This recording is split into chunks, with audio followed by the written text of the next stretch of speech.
Bonjour à tous, j'espère que vous allez bien. Moi, ça va nickel. Aujourd'hui, je vous retrouve dans cette vidéo pour vous parler de la situation des prochains jours qui se veut, à mon goût personnellement, relativement inintéressante. Malgré quelques orages éparses. Voilà, épars, pas épars. Oui, orages, ouais, des averses éparses et puis des orages, on va dire, voilà, marginaux, quoi. Donc, comment dire?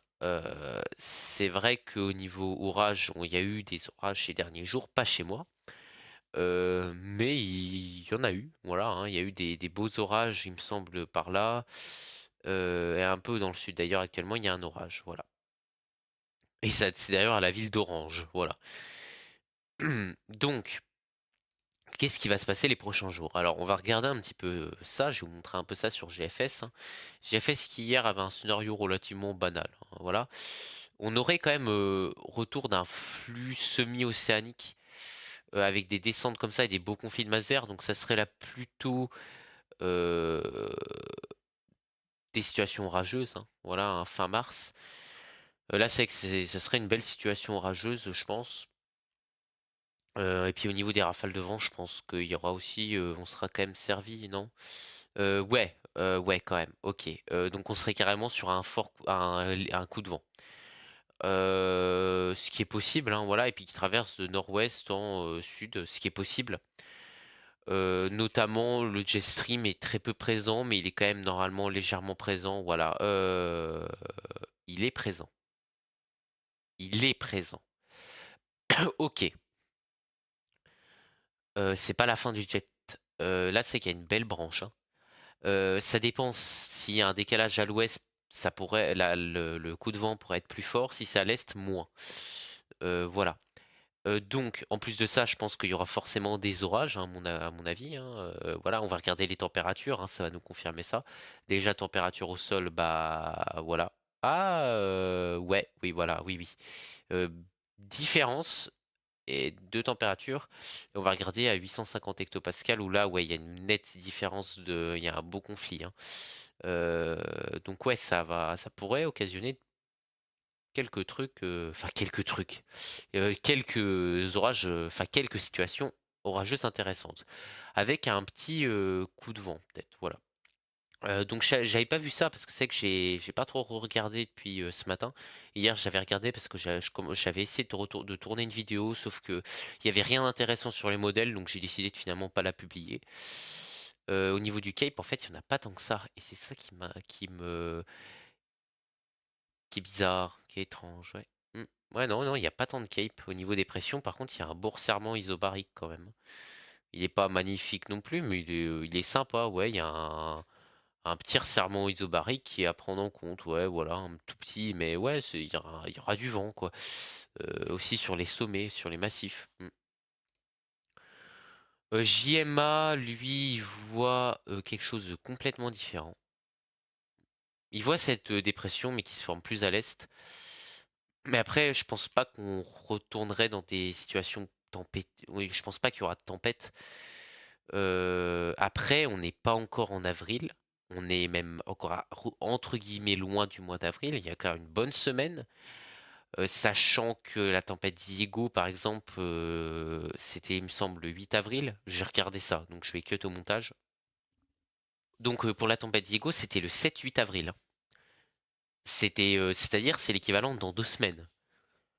Bah, honnêtement, alors en mai, il y a jamais eu de tempête, mais en avril, enfin, il y a jamais eu de grosse tempête. En avril, bah, la tempête Zico, elle était quand même, entre guillemets, «relativement sympa». C'est pas improbable que moi, à mon goût, c'est pas ouh qu'est-ce que j'ai fait?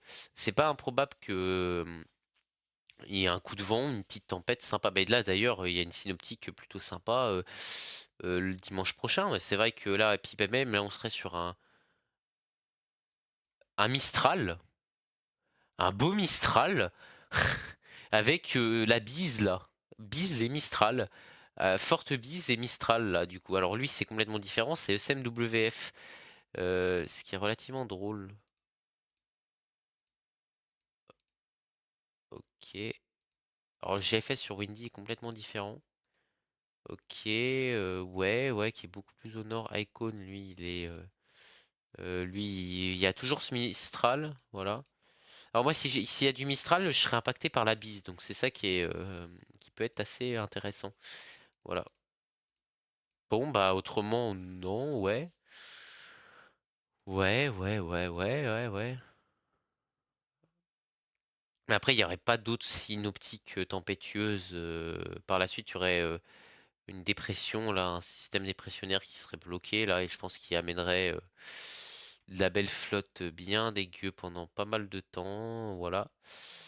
Avec de la neige sur le nord de l'Allemagne et les massifs. Ok. Donc la neige ne nous quittera pas en avril, apparemment, voilà. C'est assez marrant. Donc ok. Donc c'est que ça a vraiment changé par rapport à hier, hein. C'est impressionnant par contre. Ah ben, honnêtement, ça a vraiment changé. Ça change beaucoup de là d'une journée à l'autre là, hein. Bah, c'est normal, hein, mais là, il y a quand même un changement. Je suis désolé, mais ouais, hein, costaud quoi. Lui, il resterait sur un flux vraiment océanique, mais beaucoup plus au nord. Mais on serait quand même surtout sur un système plutôt assez anticyclonique avec là une espèce de coup de froid là. Voilà. Bon. Autrement, à part ça, j'avoue que je sais pas trop quoi vous dire. Voilà. À part qu'il faudra surveiller peut-être le risque d'une dernière tempête. Pourquoi pas, impossible.